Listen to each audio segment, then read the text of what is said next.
नमस्कार and welcome to curiously education. दोस्तों, मैं प्रशांत मावानी आप सभी का बहुत बहुत हार्दिक रूप से स्वागत करता हूं। आज 17 जुलाई 2022 है, दिन है Sunday, and I am sure you all are going to enjoy your Sunday with your friends and family. तो आज बहुत सारे इंटरेस्टिंग टॉपिक्स के बारे में हम डिस्कस करने वाले हैं, तो लेट्स क्विकली क्रैक ऑन। आगे बढ़े उससे पहले dear friends, please make sure कि आप इस लेक्चर को दूसरे स्टूडेंट्स के साथ शेयर जरूर करें।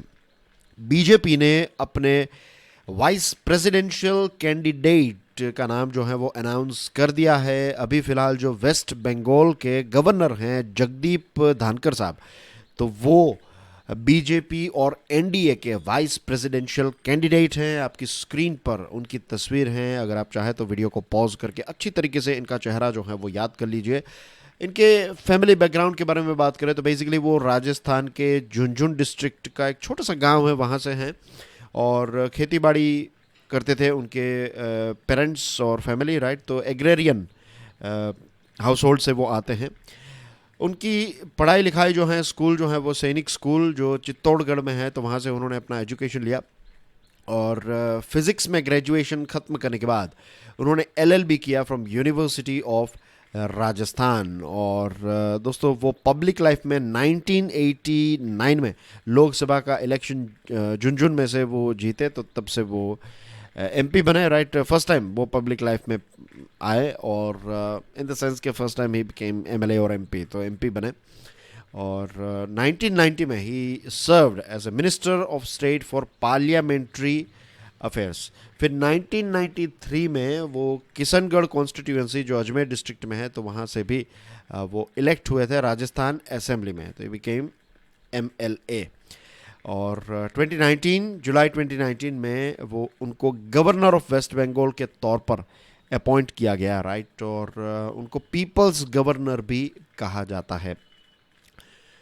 फिर वो जो राजस्थान की बात हमने की, यूनिवर्सिटी ऑफ राजस्थान जहाँ से उन्होंने लॉ की पढ़ाई की, तो वो फर्स्ट जनरेशन प्रोफेशनल थे। हमारा देश आज़ाद हुआ उसके बाद की बात है। He became a very leading lawyer of the nation, right. Rajasthan में भी उनका नाम जो है वो काफ़ी बड़ा हो गया और वो राजस्थान हाई कोर्ट के साथ साथ सुप्रीम कोर्ट ऑफ इंडिया में भी लॉ की प्रैक्टिस करते थे। NDA vice presidential candidate Jagdeep Dhankhar साहब जो हैं वो अपनी ह्यूमिलिटी, विनम्रता के लिए काफ़ी फेमस हैं। और ये बात प्राइम मिनिस्टर नरेंद्र मोदी साहब ने ट्वीट करके बताई है और उन्होंने कहा कि उनके पास बहुत अच्छा अनुभव है लीगल, लेजिस्लेटिव और गुबरनेटोरियल। गुबरनेटोरियल का मतलब होता है गवर्नर, तो गवर्नर का रोल भी उन्होंने प्ले किया है, एमपी एमएलए का, और लीगल भी हमने देखा। और पीएम मोदी साहब ने यह भी कहा कि उन्होंने किसानों के लिए, यंगस्टर्स के लिए, महिलाओं के लिए जो मार्जिनलाइज्ड हैं उनके लिए हमेशा काम किया है। और उन्होंने ये आशा व्यक्त की है कि उनका इलेक्शन जो है वो हो जाएगा। प्राइम मिनिस्टर नरेंद्र मोदी साहब उत्तर प्रदेश में थे बुंदेलखंड एक्सप्रेसवे। इसके बारे में मैंने आपको पहले भी बता दिया था, आपको याद होगा करंट अफेयर्स के इसी सीरीज़ के लेक्चर में जब पहली बार ये खबर आई तब मैंने आपको बताया था। तो पीएम मोदी साहब ने इसका उद्घाटन कर दिया है। और बुंदेलखंड एरिया जो हैं, ये पानी की यहाँ पर बहुत कमी है, तो इसकी वजह से जाना जाता है। डेवलपमेंट इतना ज़्यादा नहीं हुआ है, लेकिन ये जो बुंदेलखंड एक्सप्रेसवे हैं, इसकी वजह से कनेक्टिविटी और इंडस्ट्रियल डेवलपमेंट जो है, इसको यहाँ पर एक बहुत बड़ा बूस्ट मिलेगा। इस पर्टिकुलर एक्सप्रेसवे के साथ जुड़े हुए कुछ फैक्ट्स जान लेते हैं। 296 किलोमीटर लंबा ये हाईवे है, 4 लेन वाला हाईवे है और फ्यूचर में इसको 6 लेन भी किया जा सकता है।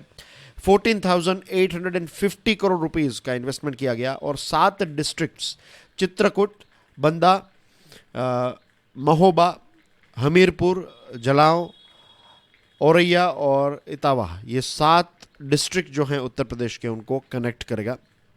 मिस्टर मोदी ने यह भी कहा कि उत्तर प्रदेश की जो एक आइडेंटिटी है अब ये चेंज हो रही है। पहले उत्तर प्रदेश जो है वो क्रिमिनल्स और ये सारी चीज़ों की वजह से, लैक ऑफ लॉ की वजह से, अब यहाँ पर डेवलपमेंट जो है वो हर एक क्षेत्र में हमें देखने को मिल रहा है।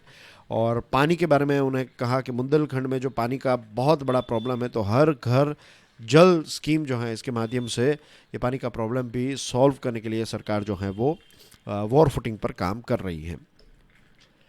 हमारे health minister doctor Mansukh Mandaviya साहब जो हैं, उन्होंने बताया है कि प्राइम मिनिस्टर नरेंद्र मोदी साहब की लीडरशिप के तहत भारत जो है जल्दी 200 करोड़ कोविड 19 वैक्सीनेशन मार्क को क्रॉस कर जाएगा। जब लास्ट फिगर मैंने देखा तो it was 199 crore and 96 lakh ऐसा कुछ था, लेकिन जल्दी हम 200 करोड़ कोविड 19 वैक्सीन मार्क जो है इसको क्रॉस कर जाएंगे, तो ये अपने आप में एक बहुत बड़ा अचीवमेंट है। कॉन्ग्रेचुलेशन टू ऑल ऑफ अस।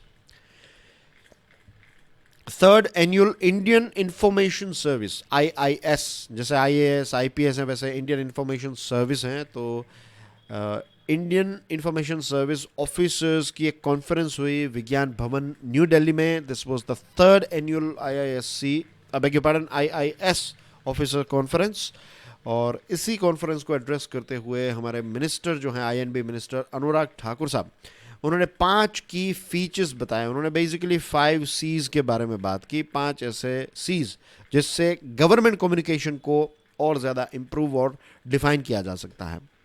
उसमें नंबर 1 है सिटीजन सेंट्रिक एंड कंपैशनेट को creation with target audience, collaboration, contemplation and continuous capacity enhancements। तो ये 5 C's उन्होंने IIS ऑफिसर्स के साथ शेयर किए।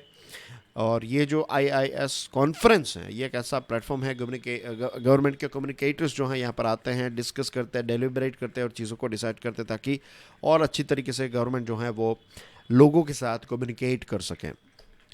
Legal metrology packaged commodities rules, इसमें एक अमेंडमेंट किया है सेंट्रल गवर्नमेंट ने, और इससे क्या फ़ायदा होगा? Number 1, ease of doing business बढ़ेगा, पर्टिकुलरली किसके लिए?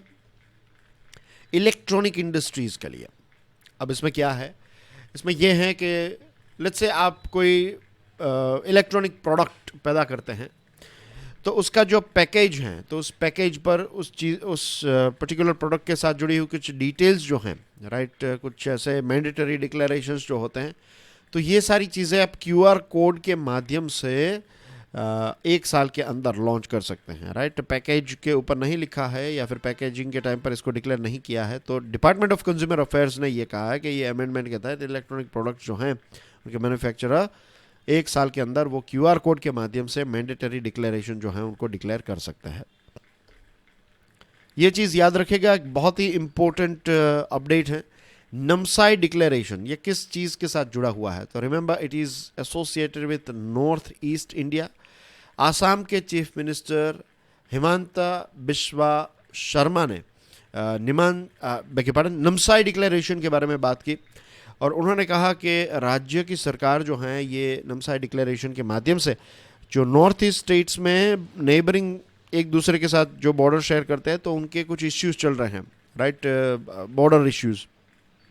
तो ये बॉर्डर इश्यूज जो हैं वो एकदम पीसफुल तरीके से, शांतिमय तरीके से इसको सॉर्ट आउट किया जाए, और नॉर्थ ईस्टर्न रीजन की जो यूनिटी है उसको एनहेंस करने के लिए, उसको और ज़्यादा बढ़ाने के लिए ये नमसाई डिक्लेरेशन काम करेगा। और यहाँ पर चीफ मिनिस्टर शर्मा जो है उन्होंने कहा है कि उन्होंने नमसाई डिक्लेरेशन साइन किया है अरुणाचल प्रदेश के जो चीफ मिनिस्टर हैं उनके साथ, और दोनों राज्यों के बीच में जो दशकों पुराना बॉर्डर डिस्प्यूट है तो उसको सॉल्व किया जाएगा। तो यहाँ पर आप देख सकते हैं दिस इज़ अरुणाचल प्रदेश, यहाँ पर आसाम है, और दोनों के बीच में काफ़ी लंबी बॉर्डर है, एज यू कैन सी यहाँ तक की बॉर्डर है, ठीक है। तो ये नमसाई जो है अभी किन दोनों राज्यों के बीच में है? Arunachal Pradesh and Assam. I hope ये चीज़ आपको एग्जैक्ट याद रह गई होगी, right. He added that the two leaders agreed to restrict the number of contested villages to 86 instead of 123। पहले 123 विलेजेस को लेकर इश्यूज था, अब उसको कम करके 86 कर दिया गया है, और 15 सितंबर से पहले चीज़ों को सॉल्व करने की कोशिश जो है वो दोनों चीफ मिनिस्टर्स, दोनों गवर्नमेंट जो है वो करेगी। 18th all India legal services authority की मीटिंग हुई जयपुर में, all India legal services authority. तो इसी मौके को एड्रेस करते हुए chief justice of India NV Ramana साहब ने ये कहा है कि पेंडिंग केसेस जो हमारे देश की अलग अलग कोर्ट्स में हैं एक बहुत बड़ा चिंता का विषय है। उन्होंने कहा 2 चीज़ों पर काम करने की ज़रूरत है, एक तो कोर्ट का जो इंफ्रास्ट्रक्चर है उसको मजबूत करना है, और दूसरा जो है जजेस की वैकेंसी को फटाफट फिलअप करना है। और जस्टिस रमन्ना साहब ने बताया कि नेशनल लोक अदालत जो है एक बहुत इंपॉर्टेंट काम करती हैं केसेस को सॉल्व करने में। कुछ 2 करोड़ केसेस जो हैं वो सॉल्व हो चुके हैं, और इसी के साथ इसी प्लेटफॉर्म को एड्रेस करते हुए हमारे union minister for law and justice Kiran Rijiju sahab ने कहा है कि जुडिशरी और गवर्नमेंट के बीच में अगर कोऑर्डिनेशन अच्छा रहता है तो लोगों को हम स्पीडी न्याय जो है वो दिला सकते हैं। आपकी स्क्रीन पर जो तस्वीर है ये हमारे गोल्ड मेडलिस्ट है, राइट, ऐश्वरी प्रताप सिंह तोमार, 21 ईयर इनकी एज है और जो साउथ कोरिया हैं, तो साउथ कोरिया में ISSF world cup Changwon, तो यहाँ पर उन्होंने मेंस 3 पोजीशन मैच में गोल्ड मेडल जीता है, राइट। तो स्वर्ण पदक अपने आप में एक बहुत बड़ी बात है। और दोस्तों आने वाले समय में I am going to bring some lectures on focus, right. मैं लेकर आने वाला था फोकस पर, हाउ टू डेवलप फोकस कैसे एक स्किल की तरह यूज़ किया जा सकता है, then of course time management और ये सारी चीज़ों के बारे में I am going to create some lectures. But you know कि ये जो इंजरी हो गई तो उसकी वजह से ये सारा प्लान जो है वो चौपट हो गया है, लेकिन hopefully once I come back I will bring this lectures. अब मैं ये इसके बारे में क्यों बता रहा हूँ, देखिए शूटिंग जो है ना, ये आर्चरी है, शूटिंग है, ये इसके बारे में मैंने एक बहुत ही अच्छी एक ओलंपिक गोल्ड मेडलिस्ट जो हैं उनकी एक आत्मकथा आप कह सकते हैं मैंने पढ़ी है, एंड आई नो, वो पढ़ने के बाद मुझे पता चला कि it is one of the most difficult thing to do in the world, क्योंकि सारी चीज़ें जो हैं वो आपके कंसंट्रेशन और फोकस पर हैं, राइट। एक थोड़ा भी फोकस यहाँ वहाँ गया and you will miss the gold. तो big congratulation to Aishwary Pratap Singh Tomar. South waste Europe में बहुत ज़्यादा टेम्परेचर्स बढ़ चुके हैं, yes we are talking about Europe, और वाइल्ड फायर्स काफ़ी होने लगे हैं, राइट। बहुत सारे फ्रांस, पोर्तुगल, स्पेन, ब्रिटेन, तो आई नो ब्रिटेन के बारे में बिकॉज फैमिली लिव्स देयर, तो मुझे पता है 35-36 डिग्री लंदन का टेम्परेचर हो गया था। 35 degree Celsius is too much for London, तो बहुत ज़्यादा गर्मी है, राइट। लोग फिर मीन्स बाहर भी नहीं निकलते, इतनी ज़्यादा गर्मी, क्योंकि उनके लिए तो बहुत ये गर्मी है 35 डिग्री। तो ये मेडिटेरेनियन स्टाइल टेम्परेचर्स जो हैं वो ये सारे जगहों पर आने लगे हैं, और साइंटिस्ट जो हैं ये ग्लोबल वार्मिंग की वजह से ये हीट वेव्स आ रही हैं ऐसा कह रहे हैं, and I believe they are right. That's everything in today's discussion dear friends, thank you very much for watching this video. इस वीडियो को सिर्फ देखिए मत, राइट, चैनल को सपोर्ट कीजिए। You can support channel by just sharing this lecture on a regular basis, and video पसंद आया हो तो हिट द लाइक बटन। दूसरे स्टूडेंट्स को क्यूरियसली एजुकेशन के बारे में ज़रूर बताइएगा। I will see you soon with some more interesting topics and videos. Till then enjoy your studies, enjoy your Sunday. God bless you all. जय हिंद।